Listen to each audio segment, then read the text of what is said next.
नमस्कार, मैं रचना शर्मा। चढ़ती कला टाइम टीवी देख रहे हैं सभी दर्शकों का स्वागत करती हूं। आप देख रहे हैं हरियाणा के समाचार। समाचारों की शुरुआत से पहले एक नजर आज की मुख्य सुर्खियों पर।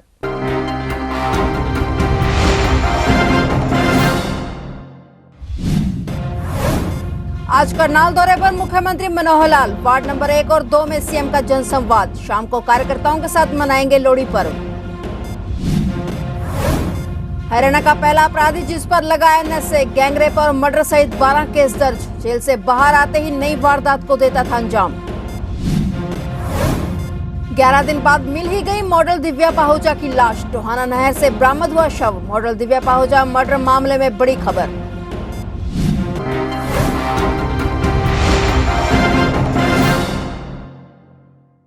और अब समाचार विस्तार से।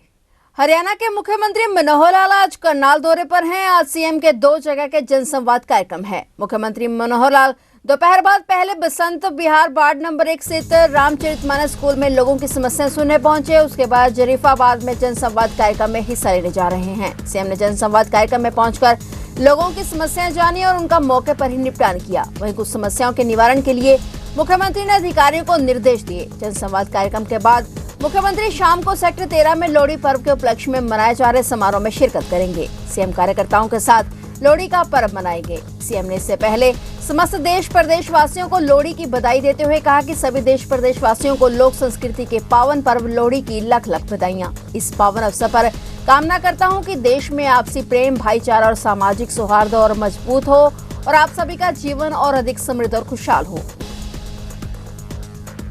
हरियाणा के गैंगस्टर राजकुमार उर्फ शामू को रोहतक पुलिस ने नेशनल सिक्योरिटी एक्ट के तहत मामला दर्ज कर गिरफ्तार कर लिया है। रोहतक के एसपी हिमांशु गर्ग का दावा है कि यह हरियाणा में पहला एनएसए का केस है। आरोपी 2011 से आपराधिक गतिविधियों में शामिल हुआ है। आरोपी निरंतर आपराधिक वारदातों को अंजाम दे रहा है और इसके साथ साथ आरोपी अन्य युवकों को भी अपने साथ साथ आपराधिक वारदातों में शामिल कर रहा है। रोहतक पुलिस द्वारा एनएसए के तहत केस तैयार करके जिला मजिस्ट्रेट रोहतक को भेजा गया, जिसके आदेशानुसार दोषी राजकुमार उर्फ शामू को राष्ट्रीय सुरक्षा अधिनियम 1980 की धारा 3(2) के तहत हिरासत में लेकर रोहतक जेल में बंद कराया गया है। आरोपी राजकुमार उर्फ शामू पर हत्या का प्रयास, गैंगरेप, जबरन वसूली, मारपीट, आपराधिक साजिश, अवैध हथियार रखने आदि के 12 मामले रोहतक जज्जर गोहाना में दर्ज हैं, जो जेल से बाहर आते ही नई वारदात को अंजाम देता था। फिलहाल अब रोहतक जेल में बंद है।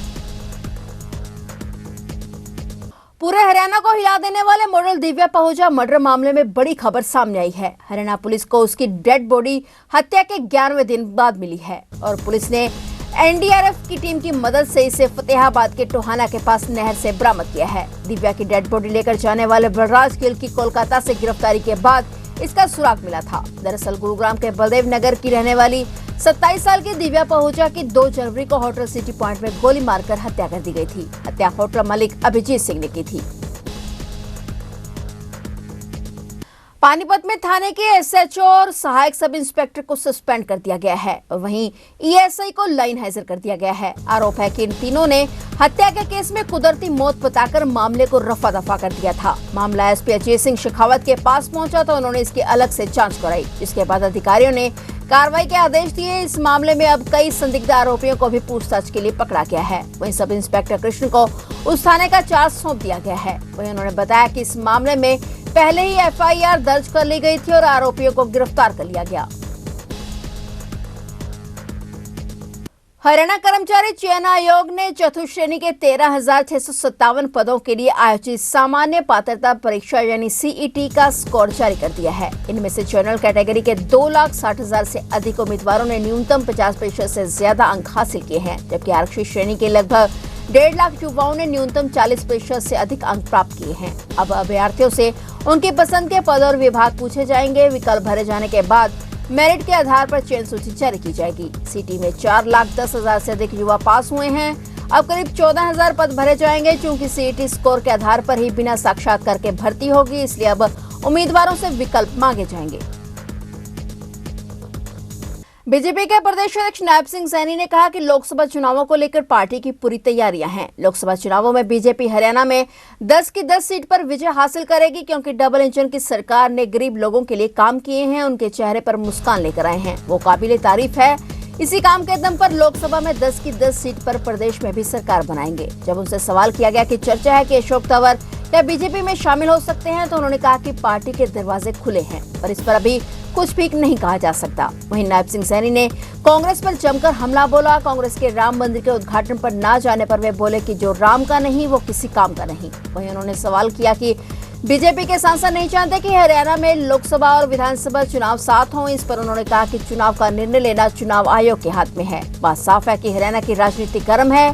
देखना यह होगा कि आने वाले दिनों में क्या हलचल देखने को मिलती है। देखिए, बीजेपी की पूर्ण तैयारियां हैं और 2024 के अंदर भारतीय जनता पार्टी 10 की 10 लोकसभा की सीटें नरेंद्र मोदी जी के नेतृत्व में, मनोहर लाल जी के नेतृत्व में जीतेगी, क्योंकि नरेंद्र मोदी और मनोहर लाल जी की सरकार ने, डबल इंजन की सरकार ने जो कार्य किए हैं, जो गरीब व्यक्ति तक योजनाओं का लाभ पहुंचाया है, गरीब के चेहरे पे जो मुस्कान लाने का काम इन दोनों सरकारों ने किया है, वो काबिल तारीफ है। और जो काम किए हैं उनके दम के ऊपर भारतीय जनता पार्टी पुनः 10 की 10 लोकसभा की सीटें और हरियाणा में डबल इंजन की सरकार बनाएगी। अशोक तंवर बीजेपी में शामिल हो सकते हैं, ऐसी चर्चा है। देखिए, पार्टी के दरवाजे खुले होते हैं, सबका स्वागत है। कोई मुलाकात हुई है? नहीं हुई तो मेरी अभी कोई मुलाकात नहीं हुई है सीएम साहब की। देखिए, इसके बारे में मैं कुछ नहीं अभी बता सकता, मुझे मालूम नहीं है। भूपेंद्र सिंह हुड्डा कहते हैं ना मैं टायर्ड हुआ हूँ ना मैं रिटायर्ड हुआ हूँ, एक मौका और दे दीजिए। देखिए, भूपेंद्र हुड्डा, कांग्रेस को जनता ने एक मौका नहीं दिया, बार बार कई मौके दिए हैं और कांग्रेस 55 साल तक देश के ऊपर काबिज रही है।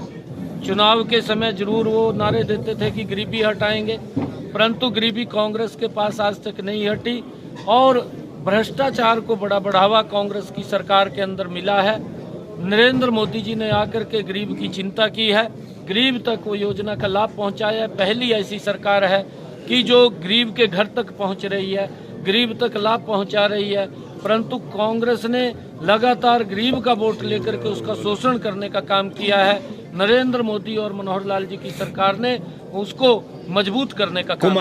पहाड़ों पर बर्फबारी से हरियाणा में कड़ाके की ठंड का दौर जारी है। हाल ये हो गया है कि अब पाला भी जमने लगा है। हिसार और महेंद्रगढ़ जिलों में कुछ स्थानों पर पाला जमने की स्थिति देखी गई है। वहीं रात का पारा सभी 22 जिलों में 6 डिग्री से नीचे पहुंच गया है। वहीं सुबह घनी धुंध छाई रही, जिससे विजिबिलिटी 25 मीटर तक रिकॉर्ड की गई। मौसम विभाग ने आज कुछ जिलों में घनी धुंध और कोल्ड डे का रेड और ऑरेंज अलर्ट जारी किया है। 16 जनवरी तक ऐसे ही हालात रहेंगे। मौसम विभाग ने 13 से 16 जनवरी तक के लिए घनी धुंध, शीतलहर चलने और कोल्ड डे का अलर्ट जारी किया है। प्रदेश में पटवारी और कानूनगो पिछले कई दिनों से हड़ताल पर हैं। 14 जिलों में हजारों जमानत अटकी हुई हैं और इसके अलावा रजिस्ट्री भी अटक गई है। प्रदेश के 14 जिलों के 1,40,000 फाइलें लंबित पड़ी हैं। प्रदेश व्यापी आह्वान के तहत पटवारी और कानूनगो की हड़ताल के 2 दिनों और बढ़ने से परेशानियों का दौर अभी खत्म नहीं हुआ है। जी हां, हरियाणा में पटवारियों ने फिर से हड़ताल बढ़ा दी है। पटवारी अब हरियाणा में 15 और 16 को भी हड़ताल पर रहेंगे। वे अपनी मांगों को लेकर अड़े हुए हैं। बहरहाल 3 जनवरी को शुरू हुई पटवारियों की हड़ताल अब कब खत्म होगी, ये तो आने वाला समय ही बताएगा।